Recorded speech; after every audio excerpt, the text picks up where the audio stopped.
નમસ્કાર, Gujarat ફર્સ્ટના social media પ્લેટફોર્મમાં આપનું સ્વાગત છે. હું છું આપની સાથે વિકાસ મકવાણા. તો મિડલ ઈસ્ટમાં આ 40 દિવસનું યુદ્ધ ચાલ્યું ને પછી એ શાંતિની કથિત વાતો થઈ અને તમને ખબર છે કે પાકિસ્તાનના ઇસ્લામાબાદમાં વર્ષો બાદ એવું થયું કે અમેરિકા તરફથી તેમના ઉપરાષ્ટ્રપતિ આવી રીતે ઈરાન સાથે સીધી રીતે બેઠકમાં બેઠા હતા. શાંતિ વાર્તા થઈ હતી, કહેવાતી પીસ ટોક થઈ, પણ એ પીસ ટોકનું શું પરિણામ આવ્યું છે? લગભગ 20 કલાક સુધી ચર્ચા થઈ પાકિસ્તાન અને અમેરિકા, ઈરાન એ તમામના પ્રતિનિધિઓ વચ્ચે. ઈરાનનું આખું ડેલિગેશન કયું તો બતાવ્યું, અમેરિકા તરફથી જેડી વેન્સ હતા એ પણ બતાવ્યું. પણ એ 20 કલાકમાં એવું તો શું થયું કે હવે શાંતિ વાર્તા પર પૂર્ણ વિરામ મુકાઈ ગયું છે. શાંતિ વાર્તા ફેલ કેવી રીતે થઈ એ વિશે તમને જણાવીશ. આખરે ત્યાં કેવી ગરમાગરમી થઈ હતી, આમને સામને શું વાતચીત થઈ એ પણ તમને બતાવીશું.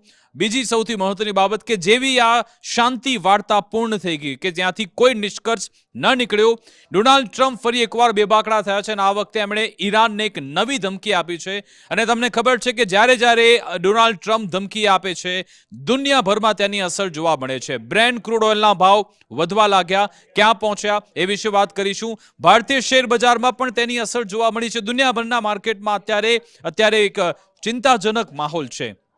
અને આ વખતની જે ધમકી છે એની અસર ભારત પર પણ પડી શકે છે. આખરે એવી તો શું ધમકી આપી ટ્રમ્પે જેની અસર ભારત પર પડી શકે એ વિશે વાત કરીશું. સાથે સાથે આ આખી ગેમમાં મેઇન ટ્રમ્પ કાર્ડ કોની જોડે છે એ વિશે પણ વાત કરીશું. બીજી સૌથી મહત્વની બાબત એ કે હવે ડોનાલ્ડ ટ્રમ્પ એમણે એક નવો જ વ્યૂ પ્લાન બનાવ્યો છે. એ પ્લાન શું છે એ વિશે વાત કરીશું. સાથે સાથે શું હવે આ યુદ્ધમાં પહેલા તો ફક્ત અને ફક્ત ઈરાન, ઇઝરાયલ અને અમેરિકા 3 દેશ હતા. હવે પછી જ્યારે પણ એસ્કેલેશન થશે, શું વધુ કેટલાક દેશ આમાં જોડાવાના છે કે કેમ એ વિશે પણ વાત કરીશું. એના સિગ્નલ મળવાની શરૂઆત થઈ ગઈ છે, તમામ વિશે એનાલિસિસ કરીશું. શરૂઆત કરીએ સૌપ્રથમ બ્રેન્ટ ક્રૂડ ઓઇલના ભાવ તમને બતાવી દઉં કે આપણે જ્યારે સીઝ ફાયરની વાત હતી ત્યારે બ્રેન્ટ ક્રૂડ ઓઇલનો ભાવ 90 કરતા પણ નીચે જતો રહ્યો હતો. પણ હવે જે રીતે એ પીસ ટોક પર પૂર્ણ વિરામ મુકાઈ, ડોનાલ્ડ ટ્રમ્પે નવી ધમકી આપી, $102 સુધી ભાવ પહોંચી ગયો છે અને આ ભાવ હજુ પણ વધવાનો છે એની શક્યતા છે. કારણ કે હવે તો જે નવી ધમકી આપી છે ડોનાલ્ડ ટ્રમ્પ તરફથી, એનાથી ચોક્કસપણે આના ભાવ વધવાના છે, એમાં કોઈ બેમત નથી. ભારતીય શેર બજાર પર શું અસર જોવા મળી? સેન્સેક્સની વાત કરીએ તો આજે 707 પોઈન્ટનો ઘટાડો જોવા મળ્યો છે બજારમાં. નિફ્ટીમાં પણ એવી જ પરિસ્થિતિ છે. આ ડોનાલ્ડ ટ્રમ્પની ધમકીઓના કારણે શેર બજાર, વૈશ્વિક બજારોમાં પણ અસર જોવા મળી છે. અને હવે શરૂઆત કરીએ કે આખરે ઇસ્લામાબાદમાં શું થયું. આ તમે જુઓ કે લગભગ 20 કલાક સુધી ચર્ચા થઈ અને પછી એ બંને ડેલિગેશન રવાના થઈ ગયા. જો કે ઈરાનનું ડેલિગેશન જ્યારે પણ આવે ચર્ચામાં રહે છે, કારણ કે એમને એ ચિંતા હોય છે કે ક્યાંક અમારી હત્યા ન થઈ જાય, કારણ કે પાકિસ્તાનમાં તેઓ નીકળ્યા હતા. અને તમે જુઓ કે જ્યારે એ લોકોનું ડેલિગેશન નીકળે છે એ લોકોને સુરક્ષા આપવી પડે છે. તમે જુઓ ઈરાનનું ડેલિગેશન લગભગ 7 કરતા વધારે પાકિસ્તાનના પ્લેન એમને એસ્કોર્ટ કરીને ત્યાં મૂકવા જાય છે. એની આ તસવીરો સામે આવી છે. જ્યારે એ લોકો ડેલિગેશન આવ્યું એ વખતે પણ એક ટ્રેપ ગોઠવવામાં આવ્યો તો તમને ખ્યાલ હશે. તમે જો Iranian delegation escorted by 9 jets of Pakistan air force and reach Iran safely. જે તે સમય દરમિયાન ત્યારે ઈરાનથી આવ્યા હતા ત્યારે પણ એક એમ્પ્ટી પ્લેન, એક આખું ખાલી પ્લેન પહેલા મોકલવામાં આવ્યું. પછી પાકિસ્તાને પોતાનું ઇલેક્ટ્રોનિક એરક્રાફ્ટ મોકલ્યું, ત્યારબાદ આખું ડેલિગેશન આવ્યું હતું. એટલે હવે તો કારણ કે આ ગોલ્ડન ચાન્સ હતો. ઘણા સમય બાદ એવું થયું કે ઈરાનના મોટા ઓફિશિયલ અને અમેરિકાના ઓફિશિયલમાં અને જેડી વેન્સ હતા, ખાસી એવી ચર્ચા થઈ શકતી હતી, પણ એ ન થયું. હવે ક્યારે પણ આ રીતે ડેલિગેશન બહાર નહીં નીકળે એ પણ એક મહત્વની બાબત છે. આ તો વાત થઈ ઈરાનની, પણ તમે જો આ તસવીરો જેડી વેન્સની, એ પણ એના તરફથી આ વિડીયોઝ મૂકવામાં આવ્યા છે જ્યારે આ પીસ ટોક પતાવીને નીકળ્યા. આસિમ મુનીર, ઇશાક ડાર એમને ત્યાં એરપોર્ટ પર મૂકવા આવ્યા હતા, ત્યાંની તસવીરો છે. જો કે સૌ કોઈની બોડી લેંગ્વેજ જોઈ શકાય છે કે સૌ કોઈ નિરાશ. જેડી વેન્સ પણ અહીંયા ખાલી હાથે પરત ફર્યા છે, કશું જ એમના હાથમાં નથી આવ્યું. તેની તસવીરો રિલીઝ કરવામાં આવી છે. US Vice President J.D. Vance leaves from Islamabad after the US and the Iran failed to reach an agreement. હવે શું કહેવામાં આવ્યું હતું જેડી વેન્સ તરફથી એ પણ સાંભળી લઈએ. જેડી વેન્સ કહી રહ્યા છે કે we have had a number of substantive discussion with the Iranians. 24 કલાક સુધી લગભગ ચર્ચા થઈ એવી જેડી વેન્સ તરફથી એ વાત કહેવામાં આવી છે.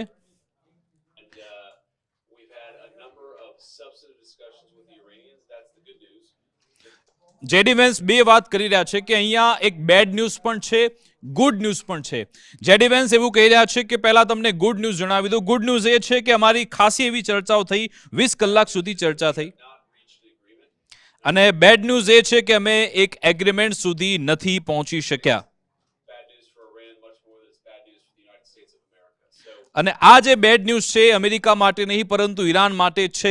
અને જ્યારે આ પ્રેસ કોન્ફરન્સ કરવામાં આવી, ઈરાન તરફથી કહેવામાં આવ્યું કે આવું નિવેદન આપવાની કોઈ જરૂરિયાત નથી, છતાં પણ જેડી વેન્સે પછી આપ્યું. એમણે કહ્યું કે સારી બાબત એ છે કે ઘણા સમય બાદ અમે આમને સામને આવી વાતચીત કરી, લગભગ કલાકો સુધી એવી વાતચીત થઈ, પણ અંતે પછી એની પાછળ આખરે શું થયું? બે થિયરી ચાલી રહી છે કે આ જે વાતચીત પર પૂર્ણ વિરામ કેવી રીતે મુકાયું, જેનો ઉલ્લેખ પોતે જેડી વેન્સ કરી ચૂક્યા છે કે ડોનાલ્ડ ટ્રમ્પના ફોન સતત આવી રહ્યા હતા જેડી વેન્સને. જો કે હવે એની પાછળ દાવો થઈ રહ્યો છે કે એક એવી લોબી છે, એક એવી પાવરફુલ લોબી છે જે ડોનાલ્ડ ટ્રમ્પને ચલાવે છે. દાવો થઈ રહ્યો છે કે એ જ્યુઇશ લોબી છે કે જે તમામ ફંડિંગ ડોનાલ્ડ ટ્રમ્પનું કરે છે, ડોનાલ્ડ ટ્રમ્પના ઇલેક્શન કેમ્પેનનું કરે છે. એ લોબી સતત ટ્રમ્પ પર આવી થઈ રહી છે. અને સાથે સાથે બીજી એક ચર્ચા એ પણ છે કે કદાચ સાઉદી અરેબિયા એ પણ એ પ્રેશર કરી રહ્યું છે અમેરિકાને કે ભાઈ તમે આ ઓપરેશન ત્યારે પૂર્ણ ન કરો, મોકો મળ્યો છે તો ઈરાનને પૂરું જ કરી નાખો. એટલા માટે જ કારણ કે અબ્બાસ અરાગચીએ પણ કહ્યું કે અમે એક મોમેન્ટ પર પહોંચી ગયા હતા. એમણે કહ્યું કે 1 ઇંચ દૂર હતા આ તમામ જે વાતચીત છે, વાટાઘાટો છે, પૂર્ણ થઈ જાય, પણ અચાનક જ એમની માંગ અચાનક વધવા લાગી ને પછી આખી બેઠક રફે દફે થઈ ગઈ. એવી વાત પણ ઈરાન તરફથી કરવામાં આવી છે. તમે જુઓ, આ છે ઈરાનના વિદેશ મંત્રી સૈયદ અબ્બાસ અરાગચી કે જે આ ડિસ્કશનમાં હતા. એમના તરફથી શું કહેવામાં આવ્યું? In intensive talks at a highest level in 47 years, Iran engaged with US in good faith to end the war. એટલે કહ્યા કે એમણે કહ્યું 47 વર્ષમાં પહેલી વાર એવું થયું છે કે એક સારા હેતુ સાથે આ યુદ્ધને પૂર્ણ કરવા માટે ઈરાન અને અમેરિકા એંગેજ થયા. ખૂબ જ સારી બાબત છે. But when just inches away from Islamabad MOU, we encountered maximalism, shifting goalpost and blockade. એટલે કે કહ્યું કે ફક્ત અમે થોડાક જ ઇંચ દૂર હતા જ્યારે આ કરાર થઈ જાય, પણ અમને વધારેમાં વધારે શરતો જોવા મળી, ગોલપોસ્ટ એમના અલગ થઈ ગયા અને સાથે સાથે બ્લોકેડની વાત કરવામાં આવી. હું આ જ વાત કરી રહ્યો છું, બ્લોકેડ જેની ધમકી ડોનાલ્ડ ટ્રમ્પ આપી રહ્યા છે એ વિશે વિસ્તૃત વિગત હમણાં આપું. પણ અહીંયા શું કહી રહ્યા છે અબ્બાસ અરાગચી? 0 lessons earned, એટલે કે એક પણ પાઠ અહીંયાથી નથી મળ્યો. એમણે કહ્યું ગુડવિલ બેગેટ્સ ગુડવિલ અને એનમિટી બેગેટ્સ એનમિટી, એટલે કે તમે શત્રુતાની વાત કરો છો તો શત્રુતા જ મળશે, સહાનુભૂતિની વાત કરશો તો સહાનુભૂતિ મળશે. એવી વાત અબ્બાસ અરાગચી તરફથી કહેવામાં આવી છે. અને મેં તમને કહ્યું કે આ ટ્રમ્પ કાર્ડ મેં જે હમણાં વાત કરી કે કોના હાથમાં છે, ટ્રમ્પ કાર્ડ મને લાગી રહ્યું છે નેતન્યાહુના હાથમાં છે. કારણ કે જ્યારે પણ આ પીસ ટોક થઈ એમાં ઇઝરાયલ તો ક્યાંય હતું જ નહીં. અગાઉ પણ જ્યારે 8 એપ્રિલે ડોનાલ્ડ ટ્રમ્પે ધમકી આપી હતી એમાં પણ ઇઝરાયલ ક્યાંય નહોતું, આ બેઠકમાં પણ ઇઝરાયલ નહોતું. જે તે સમયગાળા દરમિયાન જ્યારે આ લોકોની બેઠક થતી હતી, આ તરફ નેતન્યાહુ પ્રેસ કોન્ફરન્સ કરી રહ્યા હતા. નેતન્યાહુ તરફથી પ્રેસ કોન્ફરન્સ કરવામાં આવી અને શું કહ્યું? If we had not acted in time, Iran would already have had nuclear weapons. એટલે કે અમે જો સમયસર અમે એક્ટ ન કર્યું હોત તો ઈરાન એના ન્યુક્લિયર વેપન્સ મેળવી લીધા હોત. એની સાથે સાથે વધુ એક બાબત પણ નેતન્યાહુ તરફથી હિબ્રુમાં કહેવામાં આવી હતી. આ પ્રેસ કોન્ફરન્સ એ સમયગાળા દરમિયાન થઈ જ્યારે એમની પીસ ટોક ચાલી રહી હતી. જો કે એની સાથે સાથે એક વધુ મેપ તમે જુઓ, ઇઝરાયલ તરફથી આ બતાવવામાં આવ્યો. નેતન્યાહુએ પ્રેસ કોન્ફરન્સ કરીને શું કહ્યું? એમણે આ જેટલા પણ રેડ ઝોન બતાવ્યા છે, પછી યમન હોય, સિરિયા હોય, ઈરાક હોય કે પછી ઈરાન, એમણે કહ્યું કે આટલા ઝોન અમારા માટે ભયંકર છે. તમે વિચારો, પીસ ટોકની વચ્ચે આ પ્રેસ કરવામાં આવી હતી. અને પછી એમણે કહ્યું કે ઈરાન તો એક આખું ટોટલી અમારા અગેન્સ્ટ તો છે જ. યમનમાં એમણે હુતીની વાત કરી, ઈરાકમાં મિલિશિયા ગ્રુપની વાત કરી, સિરિયામાં એમણે અસદની વાત કરી. આ તમામ ઇઝરાયલ માટે ખતરારૂપ છે અને એટલા માટે જ અમે અટકવાના નથી. એમણે કહ્યું ઇઝરાયલ આટલો નાનકડો દેશ, એની સામે સિરિયા, ઈરાક, હુતી અને ઈરાન આ તમામ અમારી સામે છે અને અમે એમનો ખાત્મો કરીશું, એ વાત નક્કી છે. આ મેસેજ ઇઝરાયલ તરફથી નેતન્યાહુ તરફથી આપવામાં આવ્યો. ને પછી અચાનક લગભગ ભારતીય સમય અનુસાર રાત્રે 2 વાગે સમાચાર આવે છે કે પીસ ટોક નાટ્યાત્મક રીતે પૂર્ણ થઈ ગઈ છે અને હવે ફક્ત ને ફક્ત યુદ્ધની વાત થશે, એ વાત નક્કી છે. સાથે સાથે આ ટ્વીટ પણ નેતન્યાહુ તરફથી એ કરવામાં આવ્યું Israel under my leadership will continue to fight Iran's terror regime and its proxies, unlike Erdogan, who accommodates them and massacred to his own Kurdish citizens. અહીંયા નેતન્યાહુએ તુર્કીના રાષ્ટ્રપતિ અર્દોગાનને પણ ક્લચમાં લઈ લીધા. ઘણા સમય બાદ એવું બન્યું કે બેન્જામિન નેતન્યાહુએ અર્દોગાનનું નામ આવી રીતે સોશિયલ મીડિયા પર લીધું હોય અને સીધી રીતે કહી રહ્યા છે કે ભાઈ અમે ઈરાનની ટેરર રિજીમને તો ખત્મ કરીશું, એની પ્રોક્સીસને પણ ખત્મ કરીશું, પણ અર્દોગાનની જેમ અમે એવું નહીં કરીએ કે ભાઈ એને આગતા સ્વાગતા પણ કરીએ અને પોતાના જ કુર્દિશ લોકોની હત્યા થઈ જાય. અમે એવું નથી કરવાના, એવી વાત પણ નેતન્યાહુ તરફથી કરવામાં આવી. હું એટલા માટે જ કહી રહ્યો છું કે શું આમાં જો એસ્કેલેશન થશે તો બીજા અન્ય દેશ પણ આમાં જોડાવાના છે, કારણ કે ઇરાકની મિલિશિયા પણ તૈયાર છે. આ તરફ તુર્કીને લઈ જે સ્ટેટમેન્ટ આપવામાં આવ્યા, હિટલરવાળી જે વાત કહેવામાં આવી હતી, એને લઈ તુર્કીના જે વિદેશ મંત્રાલય તરફથી પણ જે ઇઝરાયલને સીધી રીતે સંભળાવવામાં આવ્યું છે અને અર્દોગાન ખુલ્લી રીતે ઇઝરાયલનો વિરોધ કરવા લાગ્યા છે. 3 થી 4 એવા ફ્રન્ટ હમણાં થોડા સમયમાં ખુલી ગયા છે ને જ્યારે પ્રથમ વિશ્વયુદ્ધ અને બીજું વિશ્વયુદ્ધ થયું હતું ત્યારે પણ આવી સ્થિતિ હતી કે શરૂઆતમાં લગભગ થોડાક દેશોનો આ ઝઘડો હોય છે ને પછી વિશાળ એનું સ્વરૂપ ધારણ કરતું હોય છે. તમને ફરી એકવાર યાદ અપાવી દઉં, જ્યારે પીસ ટોકની વાત થતી હતી ત્યારે પાકિસ્તાનના રક્ષા મંત્રી ખ્વાજા આસિફ એમણે પણ કેવી વાત કરી કે ઇઝરાયલ તો નર્કમાં બળવું જોઈએ, ઇઝરાયલ કેન્સરગ્રસ્ત રાજ્ય છે અને મિટાવી દેવું જોઈએ, આવી વાત કરી હતી. ડિપ્લોમેટિક લેવલમાં આવી વાત ક્યારે થતી નથી, પણ આવી વાત સીધી રીતે પાકિસ્તાને કરી, એનો જવાબ પણ ઇઝરાયલ આપ્યો. પછી સ્પેન પણ આવી રીતે સામે આવ્યું, હવે તુર્કી પણ એમાં એડ થઈ રહ્યું છે અને એકબીજા દેશની સામે સીધી રીતે વાર પલટવાર થઈ રહ્યું છે અને આવી રીતે જ યુદ્ધના પાયા નખાતા હોય છે. ડોનાલ્ડ ટ્રમ્પ શું કરી રહ્યા હતા એ સમયગાળા દરમિયાન તમે જો, આ મન મોજેલો માણસ છે ડોનાલ્ડ ટ્રમ્પ, કે જ્યારે એક બાજુ ઇસ્લામાબાદમાં પીસ ટોક ચાલતી હતી, દુનિયાભરની નજર હતી પાકિસ્તાન પર, ઇસ્લામાબાદ પર, કે ત્યાંથી શું મેસેજ આવે છે. પણ ડોનાલ્ડ ટ્રમ્પ સાહેબ UFC મેચ જોઈ રહ્યા હતા. અલ્ટિમેટ ફાઇટ ચેમ્પિયનશિપમાં ડોનાલ્ડ ટ્રમ્પ પહોંચ્યા હતા મિયામીમાં અને એ તેમણે પોતાના જે વિદેશ મંત્રી છે માર્કો રૂબિયો એ પણ તેમની સાથે હતા. અને તમે જો, આ છે ડોનાલ્ડ ટ્રમ્પ કે ત્યાં એમની સાથે એ વાતચીત કરી રહ્યા હતા. તેમનો વિડીયો છે જ્યારે એ ચેમ્પિયન સાથે મળ્યા અને લખ્યું, એમણે પોતાના જ ટ્રુથ પર લખ્યું હતું, congratulation to the Paulo Costa on great UFC fight last night. આ એનો વિડીયો છે. ડોનાલ્ડ ટ્રમ્પ એમને મળ્યા હતા. તમે જો, એક બાજુ અહીંયા પીસ ટોકની વાત ચાલે છે, પણ ડોનાલ્ડ ટ્રમ્પ શું કરી રહ્યા છે? ડોનાલ્ડ ટ્રમ્પ ફાઇટિંગ મેચ જોવા માટે પહોંચી ગયા હતા અને ત્યાં અને આ બેટિંગ થાય છે આવી બધી ફાઇટ પર, એ ફાઇટ ડોનાલ્ડ ટ્રમ્પ જોવા માટે પહોંચ્યા હતા. જો કે એની વચ્ચે પણ મિયામીમાં બેઠા બેઠા સતત તેમણે જેડી વેન્સને ફોન કર્યા હતા, એ વાત પણ સામે આવી છે. હવે આ પરિસ્થિતિ છે, પણ જેવું મેં તમને કહ્યું કે જેડી વેન્સ ત્યાંથી નીકળી ગયા, અબ્બાસ અરાકચી તરફથી પણ સ્ટેટમેન્ટ આપવામાં આવ્યું અને પછી ડોનાલ્ડ ટ્રમ્પ તેમણે શું ટ્વીટ કર્યું, જેના લીધે મેં જે કહ્યું ને કે વિશ્વભરની અર્થવ્યવસ્થા પર, એના બજારો પર કેવી નેગેટિવ અસર જોવા મળી આ ટ્વીટના કારણે, આ મેસેજના કારણે. ડોનાલ્ડ ટ્રમ્પે શું કહ્યું? Effective immediately the United States Navy, the finest in the world, will begin the processes of blockading any and all ships trying to enter or leave the Strait of Hormuz. Donald Trump કહી રહ્યા છે કે અમારી દુનિયાની સૌથી finest navy છે એ હવે straight of હોર્મુઝને block કરી નાખશે. ત્યાંથી ના એક પણ જહાજ નીકળશે, ના ત્યાંથી પસાર થશે.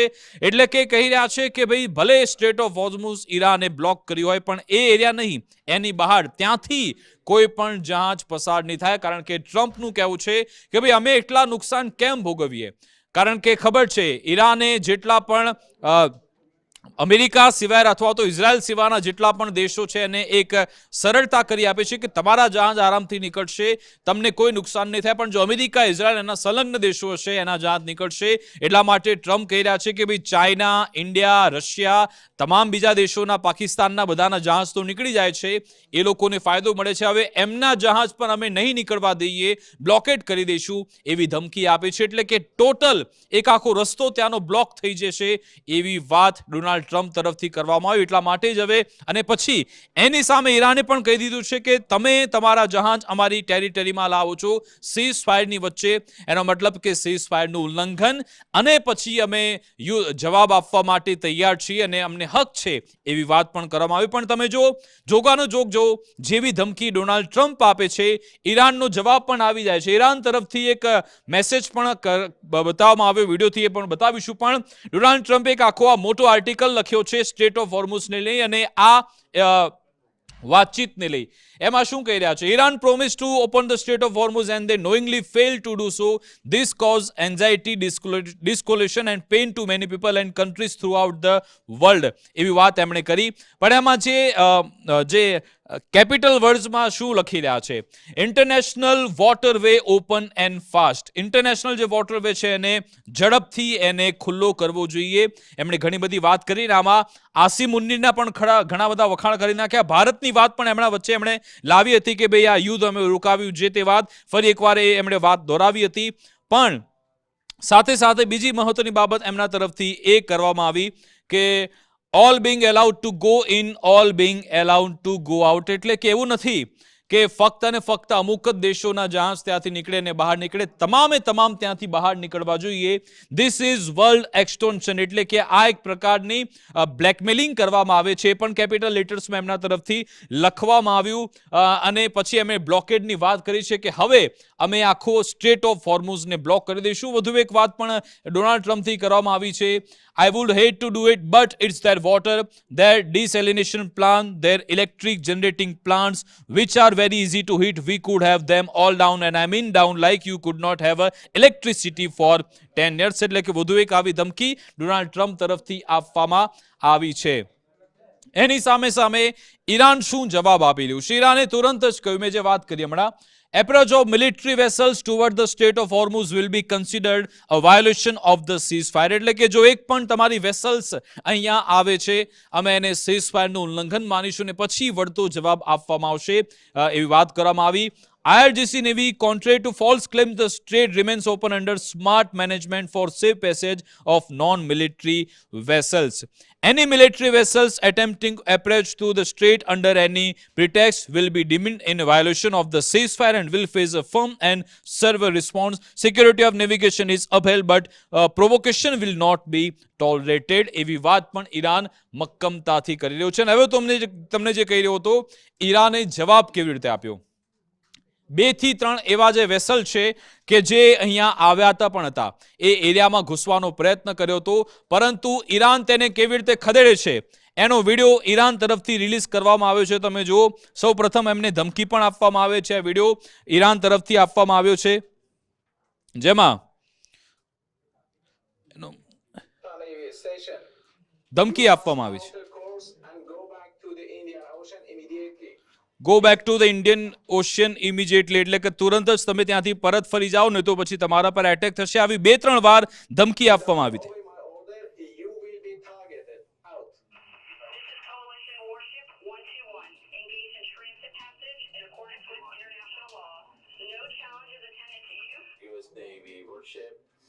Transiting in the vicinity for the report and Oman Sea. This is about Navy. This is about Navy. Last warning, last warning, last warning. તો આ છેલ્લી વોર્નિંગ આપવામાં આવી હતી અમેરિકાની વેસલને, જેનું નામ છે 121. અને તમે જુઓ કે જેવી આ ધમકી આપવામાં આવી, All vessels, attention, all vessels, attention, all vessels in Oman Sea. This is Iranian Sepah Navy. If you see any warship in your vicinity, keep a distance more than 10 miles from them because I'm ready to. એમણે કહ્યું કે 10 mile તમારે દૂર રહેવું પડશે. નહીં જો તમે ત્યાં આવ્યા તો પછી અમે તેને ખાવા માટે, ટાર્ગેટ કરવા માટે રેડી છીએ. Iran release footage of showing IRGC navy ordering US destroyers to turn away from the Strait of Hormuz, issuing a last warning before threatening to open fire. એટલે કે ઓપન ફાયર માટે તૈયાર હતા. અને આ વિડીયો બાદ IRGCના લોકોએ પણ કહ્યું કે અમે તો આ વોરશિપને ખાવા માટે રેડી જ હતા, પણ કેમ કે અમારા જે પ્રતિનિધિઓ છે ત્યાં ઇસ્લામાબાદમાં બેઠા હતા અને અમને ઓર્ડર હતો કે અત્યારે તમે એટેક ન કરો, એટલા માટે ન કર્યો. પણ તમે જુઓ કે આવી સ્થિતિ છે અમેરિકાની. એમનું જે વેસલ છે, એમના ડેસ્ટ્રોયર ત્યાં પહોંચે છે, પણ ઈરાનની નેવી જો એમને ખદેડે તો તે પરત જતા પણ રહે છે. આવી સ્થિતિ છે. અને તમે જુઓ US સેન્ટ્રલ કમાન્ડનું ઓફિશિયલ એકાઉન્ટ, ડોનાલ્ડ ટ્રમ્પે જે બ્લોકેડ વાળી વાત કરી, US સેન્ટ્રલ કમાન્ડે પણ કન્ફર્મેશન કર્યું કે US to blockade ships entering or exiting Iranian ports. એટલે કે જેટલા પણ ઈરાનના પોર્ટ છે ત્યાંથી જેટલા પણ શિપ નીકળી રહ્યા છે એને એન્ટર કે ત્યાંથી એક્ઝિટ અમે નહીં થવા દઈએ, એવી વાત US સેન્ટ્રલ કમાન્ડે કરી છે. અને પછી એના તરફ જવાબ આપવામાં આવ્યો ઈરાન તરફથી, you know you can't execute a blockade by posting threatening on X, right? Like you have to actually bring your ship closer. એટલે કે ધમકી આપી ઈરાને કે તમે ફક્ત એક્સ પર પોસ્ટ કરીને આ સ્ટ્રેટ ઓફ હોર્મુઝને બંધ નહીં કરી શકો. તમે જો ઈચ્છો છો તો તમારી શિપ્સને નજીક લાવો અને પછી તમે ચમત્કાર જુઓ, એવી વાત પણ ઈરાન તરફથી કરવામાં આવી છે. સાથે સાથે યુએસનું આ જે સેન્ટ્રલ કમાન્ડનું જે ટ્વીટ છે એના પર આ ઓફિશિયલ એક આખો આર્ટિકલ મૂકવામાં આવ્યો છે કે એપ્રિલ 13 10 વાગ્યાનો સમય રાખવામાં આવ્યો, ત્યારથી સ્ટ્રેટ ઓફ હોર્મુઝમાં એક પણ જહાજ નહીં નીકળે, એક પણ જહાજ ત્યાંથી પરત પણ નહીં જઈ શકે. જેટલા પણ જહાજ છે એટલા એરિયામાં બ્લોક રહેશે, એવી ધમકી અમેરિકા આપે છે. તમને ખબર છે કે ભારતના પણ ઘણા બધા જહાજ ત્યાંથી આવે છે. ભારતને માટેની આપણા ઈરાન સાથે સંબંધ સારા છે એટલે તમામ જહાજ ત્યાંથી આવી રહ્યા છે. પણ જો અમેરિકા આવું પગલું ભરશે તો આપણા જહાજ પણ ત્યાં બ્લોક થઈ શકે છે. એના માટે હવે ભારત તરફથી શું જવાબ આપવામાં આવે છે અને ત્યારે રાહ છે વિદેશ મંત્રાલય તરફથી કોઈ નિવેદન તો આપવામાં આવશે. અને સાથે સાથે આ સમગ્ર બાબતે અમેરિકા અલગ થલગ પડી ગયું છે. અમેરિકા ભલે કહે કે અમે એક ઓપરેશન કરવા જઈ રહ્યા છે, પણ એની સામે લોકો તમામ દેશો એમને ધૂતકારી રહ્યા છે. સાથે સાથે જે બ્લોકેડની વાત કરવામાં આવી, આ છે એમના સંસદના સ્પીકર એમબી ગાલિબાફ, એમના તરફથી એક રસપ્રદ બાબત કહેવામાં આવી છે. ને જે એન્જિનિયરિંગમાં જે ઇક્વેશન આપવામાં આવે છે, ઇક્વેશન સાથે એમણે સમજાવ્યું. એક ફોટો એમણે અમેરિકાનો વ્હાઇટ હાઉસનો નજીક મૂક્યો છે, લોકેશનનો. એમણે ફોટોમાં મૂક્યું છે કે enjoy the current pump figures with the so called blockade, soon you will be nostalgic for $4 to $5 gas. સાથે સાથે ઇક્વેશન પણ એમણે મૂક્યું છે. એમણે એ ફોટો વ્હાઇટ હાઉસની નજીકનો મૂક્યો, જ્યાં તમામ જે ગેસ સ્ટેશન છે, ગેસોલિનનો ભાવ તમે જુઓ કે લગભગ $4 ની આસપાસ જ છે. $4 મેક્સિમમ $5.80, $5.40 છે. આ વ્હાઇટ હાઉસની નજીકના તમામ ગેસોલિન સ્ટેશન છે. હવે એમના સ્પીકર ઈરાનના દાવો કરી રહ્યા છે કે તમે આ જે કિંમતો છે આવનારા સમયમાં, ભલે અત્યારે વધારે હોય પણ આવનારા સમયમાં તમને ખૂબ જ વાલી લાગવાની છે, કારણ કે જો તમે બ્લોકેડની વાત કરી તો પછી એ તમામ ભાવ હવે તમને જોવા નહીં મળે. શું એમણે એક ક્રિપ્ટિક પોસ્ટ મૂકી છે ને જેમાં ઇક્વેશન મૂક્યું, તમે જુઓ કે ડેલ્ટા ઓ BSOH એટલે કે બ્લોકેડ ઓફ સ્ટ્રેટ ઓફ હોર્મુઝ 0 FO. આખું ઇક્વેશન એમણે ગણિતના એમાં એન્જિનિયરિંગ ભાષામાં મૂક્યું છે અને લોકો એને ડીકોડ પણ કરી રહ્યા છે કે ગાલિબાફ is mathematically making the point of that oil price will be much worse as a result of blockade Strait of Hormuz, that a first order effect FO and possibly significant second order effect FFO. In simple language, the mathematical equation is saying, Trump, if you worsen Hormuz disruption, then the resulting gas price will be much higher than the even first round of increases. You will be much the current high prices. એટલે કે આ equation લોકો સમજાવી રહ્યા છે. ગાલિબાફ qualified as an engineer. કે જો Donald Trump આ બ્લોકેડની વાત કરશે તો આ જે ગેસ પ્રાઇસ અત્યારે જોવા મળી રહી છે એનાથી ઓર વધવાની છે, એ વાત ઈરાન તરફથી કન્ફર્મ કરવામાં આવી છે. ટ્રમ્પ જે સતત ધમકી આપી રહ્યા છે એનો વધુ એક આ વિડીયો કે જેમાં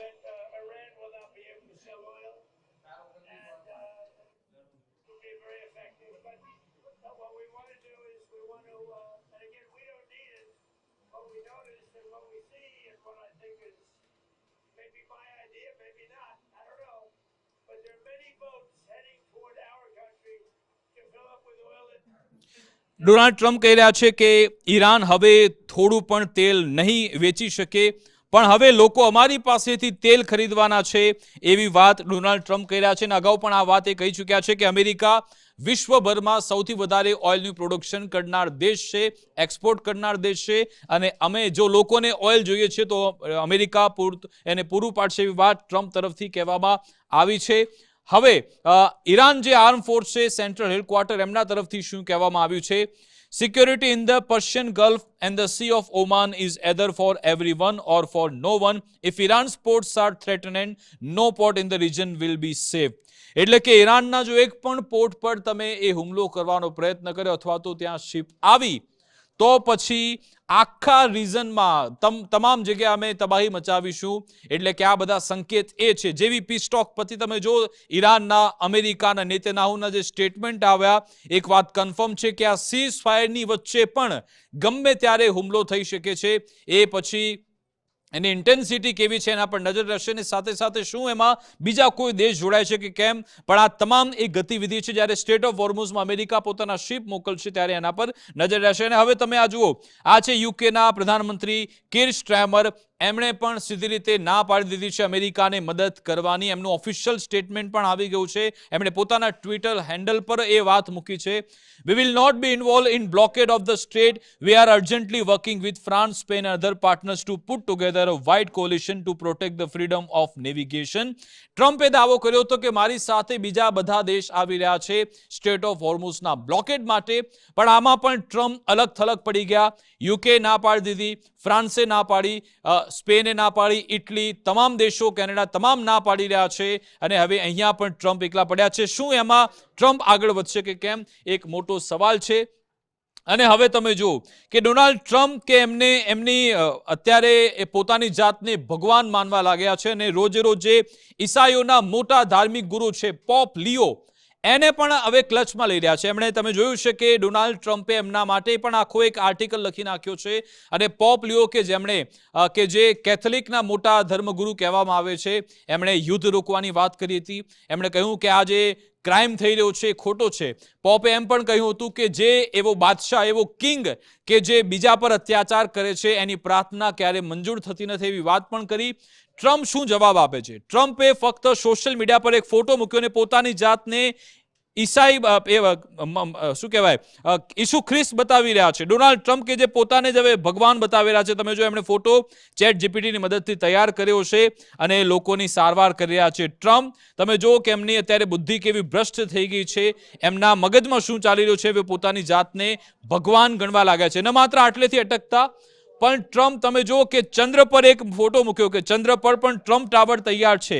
એક ફોટો પણ ડોનાલ્ડ ટ્રમ્પ તરફથી આવો મૂકવામાં આવ્યો છે. હવે એમના મગજમાં એક બાજુ યુદ્ધની સ્થિતિ, ઘણા બધા મોરચે તો લડી જ રહ્યા છે, અને હવે એમના મગજમાં ચાલી રહ્યું છે કે હવે ટ્રમ્પ ટાવર અમે ચંદ્ર પર પણ તૈયાર કરીશું, એવી પોસ્ટ એમના તરફથી મૂકવામાં આવી. અને હવે ઇઝરાયલ શું કરી રહ્યું છે?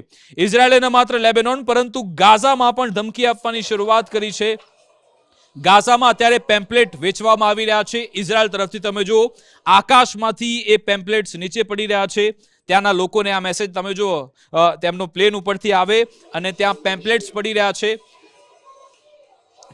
આખા ગાઝામાં આ પેમ્પલેટ્સ વેચવામાં આવી રહ્યા છે ઇઝરાયલ તરફથી. અને એમાં શું લખવામાં આવ્યું છે કે તમે સૌ કોઈ હમાસથી તમે દૂર રહેજો, એવી સીધી રીતે ચેતવણી છે.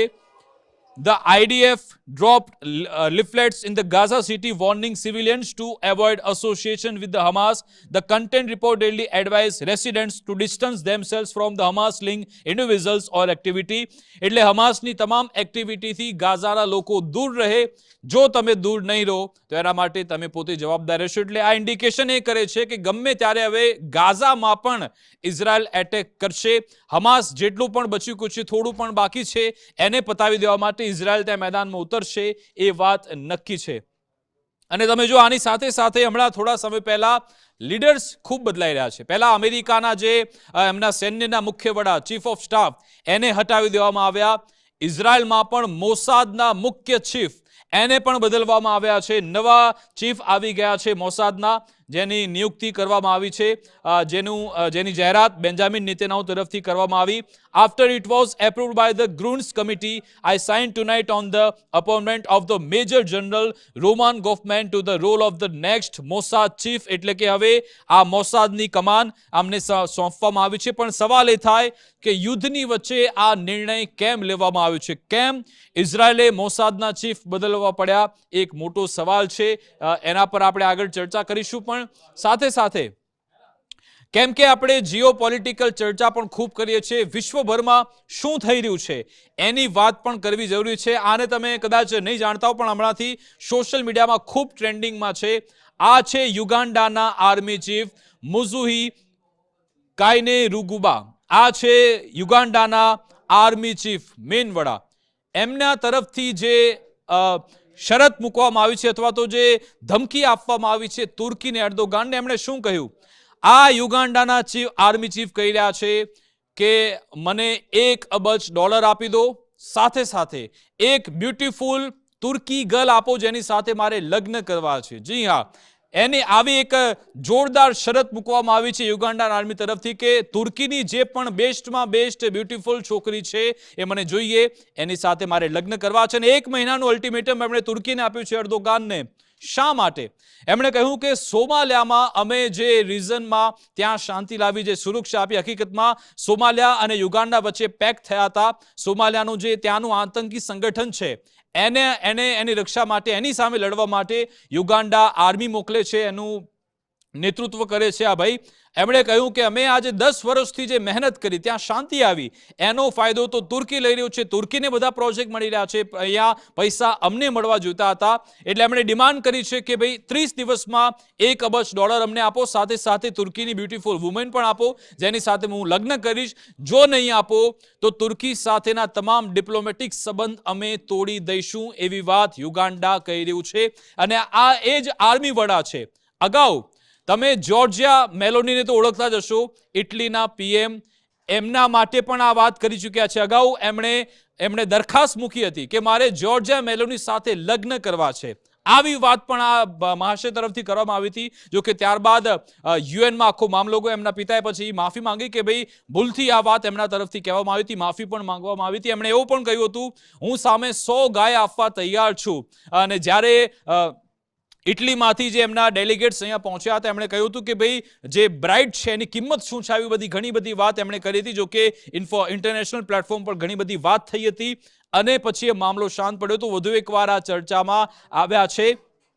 તુર્કી જે સોમાલિયામાં પોતાનો એક બેઝ તૈયાર કરવા માંગે છે અને ઇન્ડિયન ઓશિયનમાં પોતાનું એક પાવર રહે એ માટે તુર્કીનો પ્રયત્ન હતો. જો કે ભારત માટે પણ એટલું જરૂરી છે, કારણ કે ઇન્ડિયન ઓશિયન સીધી રીતે ત્યાં દેશની સામે જ છે. ત્યાંથી સોમાલિયા સહિતના દેશમાં જો કોઈ આવા બદલાવ આવતા હોય, ભારત માટે પણ ખૂબ જરૂરી છે. ખેર, આવી વાત અત્યારે ઇન્ટરનેશનલ લેવલ પર અત્યારે થઈ રહી છે અને એમણે એક વાત એ પણ કરી કે અમે ઇઝરાયલમાં પણ સૈનિકો મોકલી શકીએ છીએ. આ 2 દિવસ પહેલા જ એમણે વાત કરી હતી કે અમે 10,000 જેટલા સૈનિકો ઇઝરાયલમાં મોકલી શકીએ છીએ. આ જીઓપોલિટિકલ અત્યારે સિચ્યુએશન છે આખા વિશ્વભરમાં. પણ એક વાત નક્કી છે કે શાંતિ તો અત્યારે ત્યાં એના પર પૂર્ણ વિરામ મુકાઈ ગયું છે. ટ્રમ્પે જે ધમકી આપી છે કે સ્ટેટ ઓફ હોર્મુઝને આખું બ્લોક કરી દઈશું, હવે એના પર શું અમલવારી થાય છે કે કેમ? ઇઝરાયલ અત્યારે ગમે તે ક્ષણે, કારણ કે લેબેનોન પર હુમલા તો શરૂ કરી નાખ્યા, એ હુમલાની સાથે સાથે ગાઝામાં પણ એટેકની જાહેરાત કરી છે, એટલે સંકેત આપ્યો છે. ઈરાન જો એની પર કોઈ વળતો પ્રહાર કરે, સાથે સાથે એમાં તુર્કી પણ જોડાઈ જાય, ઇરાકની મિલિશિયા પણ જોડાઈ જાય, તો આ યુદ્ધ ઓર વિધ્વંસક સાબિત થવાનું છે. નક્કી છે. જોઈશું કે આમાં વધુ એક ટેબલ ટોકનો આમાં કોઈ અવકાશ છે કે કેમ, કે એવું નથી કે એકવાર બેઠક પૂર્ણ થઈ ગઈ બીજી વાર નહીં મળે. કદાચ મળી પણ શકે, કારણ કે આ ટ્રમ્પ છે. ટ્રમ્પ એ સવારે કોઈ અલગ વાત કહે છે, સાંજે હમણાં કદાચ એવો ટ્વીટ પણ આવી જાય કે ભાઈ ફરી એકવાર અમને વિનંતી કરવામાં આવી છે કે આ લોકો વાતચીત કરવા માટે તૈયાર છે, અમે વાતચીત કરીશું. વધુ એક પ્લેટફોર્મ નક્કી થાય. રશિયા અને ચાઇના એ પણ આમાં ઇન્વોલ્વ થઈ ચૂક્યા છે. રશિયા તરફથી પુતિને પણ એક ટેલિફોનિક વાતચીત કરી છે, એવી પણ વાત આવી છે. ચાઇનાને પણ ધમકી આપી દીધી છે. ટ્રમ્પે પણ ચાઇના તરફથી સીધી રીતે કહેવામાં આવ્યું છે આ બ્લોકેડને લઈ અમારા કોઈ જહાજને રોકવામાં આવ્યા તો પછી એના વિપરીત પરિણામ આવશે, એવી વાત અહીંયા છે. શું થાય છે આખા યુદ્ધમાં, એ તમામ બાબતો આવી રીતે જ અમે ટ્રેક કરતા રહીશું અને સરળતાથી આપના સુધી પહોંચાડતા રહીશું. અમારી વિશેષ રજૂઆત અંતર્ગત બસ આટલું જ. આપ જોતા રહો ગુજરાત ફર્સ્ટ ન્યૂઝ. નમસ્કાર.